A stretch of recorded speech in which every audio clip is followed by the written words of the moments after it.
Sampurasun, mugi rahayu sagung dumadi.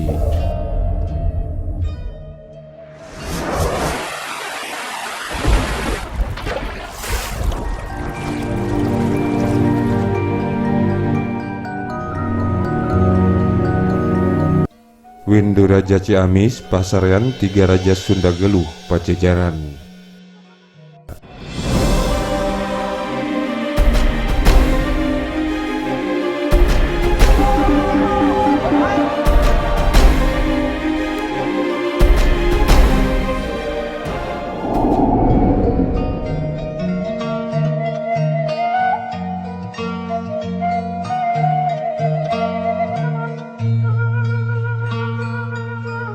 Istilah pasarean dalam bahasa Sunda artinya pusara atau makam, atau dalam bahasa Jawa Cirebonan disebut panggonan. Kata panggonan berasal dari kata paenggonan yang berarti tempat enggon atau tempat tidur, yang artinya juga sama dengan pasarean. Enggon juga dikenal dalam bahasa Sunda sebagai tempat sare. Kata sare dalam bahasa Sunda dianggap kasar, sementara dalam bahasa Jawa adalah bahasa sangat halus atau tingkat krama inggil. Terkait tingkatan bahasa Sunda yang disebut undak usuk basa, kata sare dalam tingkatan halus adalah kulem. Tentu ini adalah pengaruh Mataram Islam ketika sebagian Tatar Sunda berada di bawah pengaruhnya. Kata kulem ini berasal dari kata kilem atau tilem.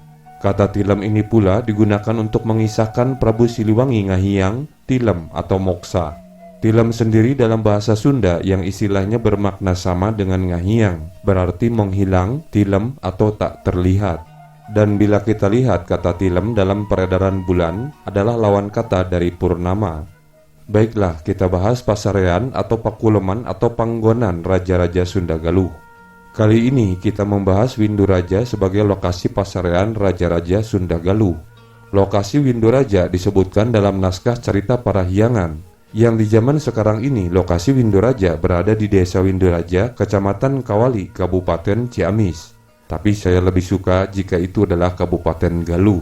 Semoga orang-orang Ciamis dapat mewujudkan Ciamis menjadi Kabupaten Galuh. Kini beberapa peninggalan masa lalu berupa makam para petinggi kerajaan masih tampak terawat. Namun sedikit orang mengetahui bahwa dari Windu Raja menyimpan sejarah terkait kerajaan Sunda, kerajaan Galuh, kerajaan Galunggung, dan bahkan menurut budayawan Ciamis atau Segung Semara terkait dengan kerajaan Majapahit. Kembali mengutip naskah Cerita Parahyangan bahwa Windu Raja adalah tempat pemusaraan yang dipilih oleh ketiga Raja Sunda. Pertama, yakni Rakyang Gendang Prabu Brajawisesa Sang Lumahing Windu Raja yang bertahta semenjak 989 hingga 1012 Masehi. Ia adalah putra Prabu Wulunggadung Sang Lumahing Jayagiri.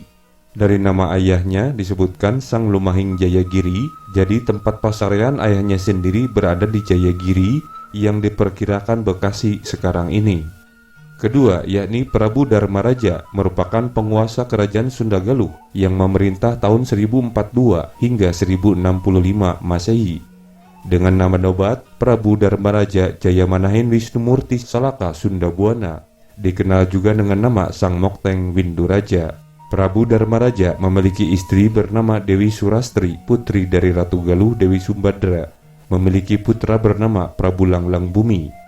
Prabu Dharmaraja adalah putra Sri Jaya Bupati yang terkenal dalam prasasti. Ketika Prabu Dharmaraja meninggal tahun 1065 Masehi, ia dipusarakan di Windu Raja sehingga dikenal sebagai Sang Mokteng Windu Raja. Dan nama Dharmaraja ini diabadikan menjadi nama desa Dharmaraja yang masuk wilayah Kecamatan Lumbung, Ciamis. Selanjutnya, yang ketiga adalah Prabu Darmakusuma yang memerintah kerajaan Sunda, kerajaan Galuh, dan kerajaan Galunggung pada tahun 1157 hingga 1175 Masehi. Dan pada masa pemerintahan beliau inilah wilayah itu disatukan dalam satu pemerintahan. Tak heran ia dijuluki sebagai Mahaprabu atau Maharaja. Darmakusuma adalah putra Batara Dangyang Guru Darmawiyasa dan cucu Batari Hyang Janapati Ratu Galunggung. Ia dipusarakan di desa Windu Raja sehingga disebut Sang Mokteng Windu Raja. Dari keturunan Darmakusuma lahirlah seorang raja kerajaan Sunda terkenal, yakni Darmasiksa, yang memerintah pada tahun 1171 hingga 1297 Masehi. Dari Prabu Darmasiksa kita mengenal naskah Amanat Galunggung.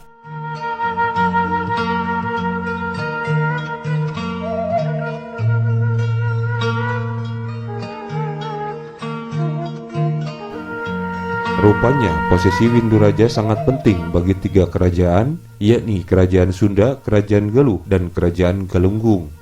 Jejak warisan sejarah di desa Winduraja ditemukan lingga di satu makam kuno, seperti makam Sang Hyang Lingga Teas, yang tidak jauh dari makam Eyang Maharaja Sakti. Budayawan Ciamis Atus Gusmara meminta Dinas Pariwisata dan Balai Arkeologi untuk turun melakukan penelitian jejak pantulan kepurbakalaan di desa tersebut. Ia mengharapkan mereka dapat turun meneliti jejak warisan budaya leluhur ini. Dalam penelusuran Pustaka Buku Sejarah Jawa Barat Jilid ketiga tahun 1983-84 diceritakan Sri Jaya Bupati wafat pada tahun 1042 Masehi. Ia digantikan oleh putranya yang bernama Prabu Dharmaraja Jayamanahen Wisnumurti Selaka Sundabuana atau Sang Mokteng Winduraja. Cicit raja ini, Prabu Dharmakusuma, juga dipusarakan di Winduraja. Kemudian Prabu Dharmaraja digantikan oleh putranya yaitu Prabu Langlang Bumi atau Sang Mokteng Kerta. Dalam naskah Babad, Kakawin, dan Kisah Panji Jawa Timuran didapat kisah yang mengisahkan seorang cucunya diperistri oleh penguasa Kadiri Janggala yaitu Maharaja Jayabuana Kesananta Wikramat Tunggadewa atau Prabu Surya Amiluhur, atau mungkin ini sama dengan Lembu Amiluhur. Raja ini hanya memerintah 2 tahun karena kekuasaannya direbut oleh Jayawarsa Dikjaya Sastra Prabu. Prabu Jayabuana melarikan diri ke Jawa Barat karena permaisurinya berasal dari Jawa Barat. Disinyalir dialah yang disebut Prabu Banjaran Sari yang lari dari Kediri dalam Babad Galuh. Peristiwa yang menarik dalam sejarah pemerintahan Maharaja Langlang Bumi ialah berita yang termuat dalam Prasasti Geger Hanjuang atau Prasasti Galunggung karena ditemukan di lereng Gunung Galunggung.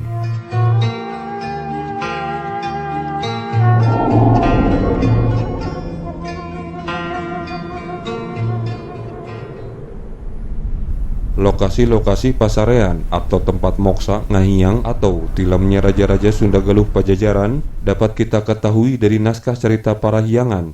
Tempat lainnya itu ialah Taman, Kreta, Bubat, Patapan, Hujung Cariang, Kegeromas, Tanjung, Kikis, Kiding, Jayagiri, Rancamaya, dan Majaya. Kita telah kehilangan situs Rancamaya Bogor sebagai pasarean Sri Baduga Maharaja atau Prabu Siliwangi. Juga daerah Jayagiri di Bekasi kita juga belum mengetahui secara persis. Semoga pasarean-pasarean lainnya yang telah disebutkan di atas dapat dipertahankan oleh pemerintah sebagai bukti sejarah.